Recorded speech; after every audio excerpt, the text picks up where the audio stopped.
Okay, could you tell me your name? My name is John Henry Thompson.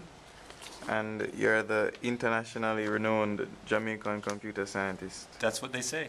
and the inventor of the Lingo scripting language. Correct, yes. Could you tell me what Lingo is exactly? Yeah, Lingo is the scripting language in a product called Macromedia Director, now called Adobe Director. A scripting language is the way people get the application to do what they want it to do, developers, programmers. So I created a language specifically designed to be easy to use for programmers and people that are just coming to programming. Director was very popular in the late 80s, all through the 90s, as a way for people to create content for CD-ROM, then the web with Shockwave. Similar things were done with a product called Flash, and that's used for a lot of interactivity on the web, games.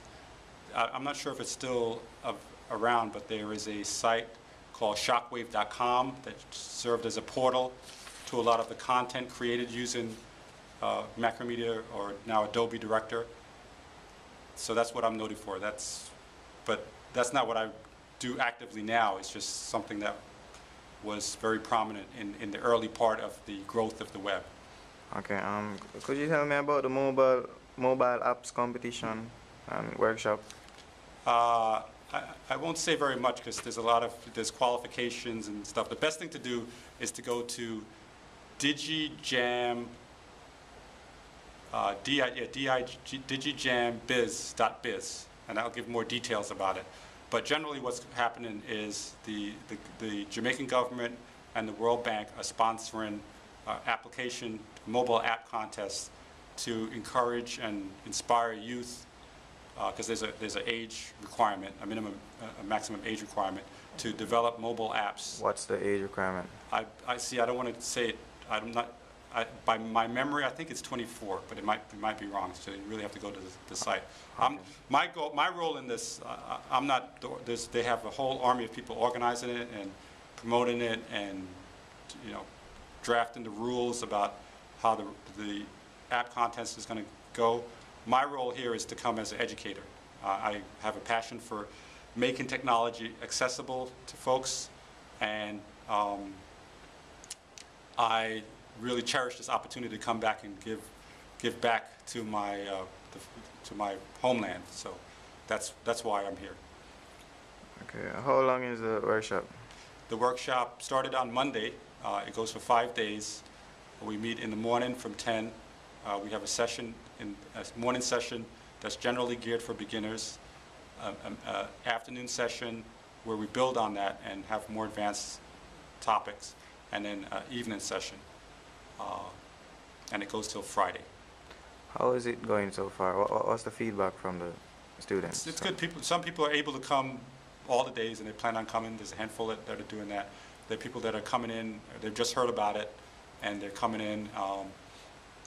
But it was a very compressed time frame, so we don't have a specific target to reach people, just to have people show up and take advantage of it and build the awareness, because this is just one event leading up to the actual contest, which ends in June 28th, I believe. So there's plenty of opportunity between now and then for people to get together, form teams, and build an application. And the winner of this contest, what will they get exactly? There's a cash prize, and there's not just one winner.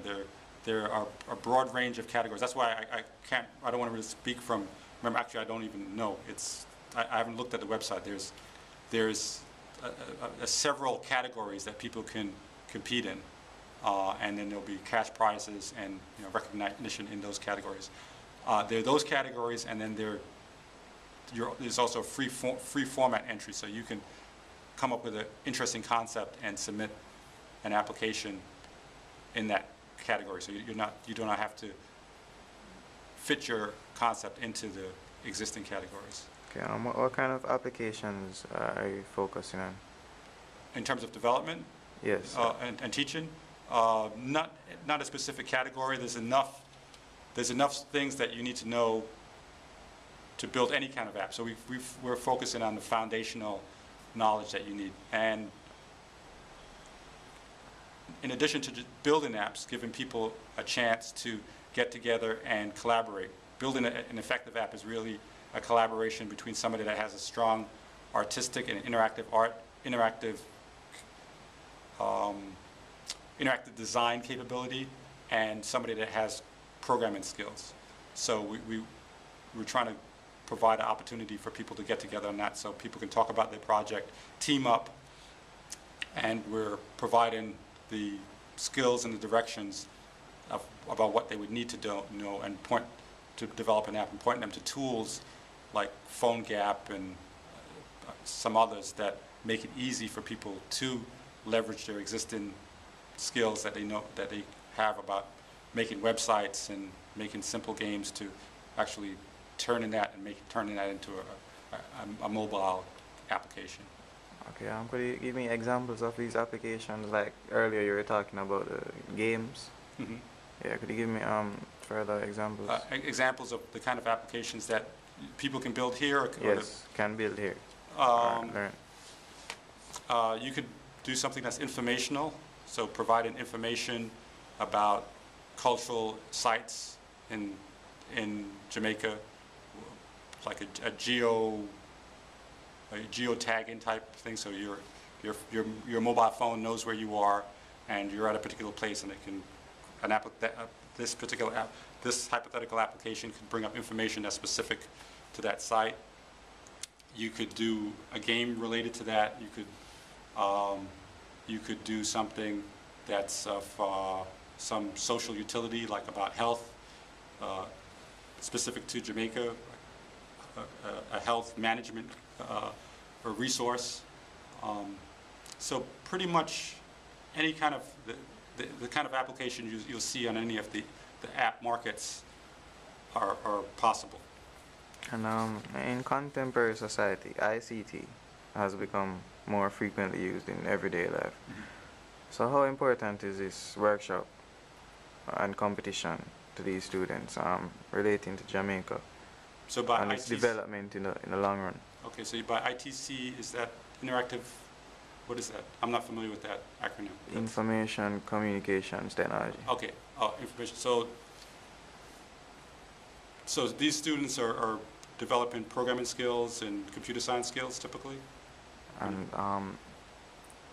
in terms of creating mobile applications, like you just mentioned GPS navigation, Mm-hmm. and how important that could be. Mm-hmm. So how is important in the long run on a whole for Oh yeah, it's a them growth as students opportunity. and Jamaica? Technology is constantly evolving. So, a couple years ago, people didn't have mobile devices.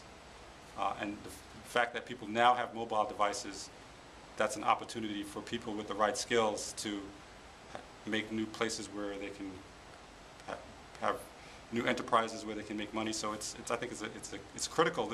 The skills, I think, is critical. The technology is going to evolve and change, but the skills to take advantage and to build new ways of using that technology is always going to be there. And the business aspect, do you think it's lucrative, like pertaining to Android, HTC, Yes, Blackberries? The cell phone is from my little experience of it, is more vibrant here than in the States. You have more options for cell phones here than I have in the States.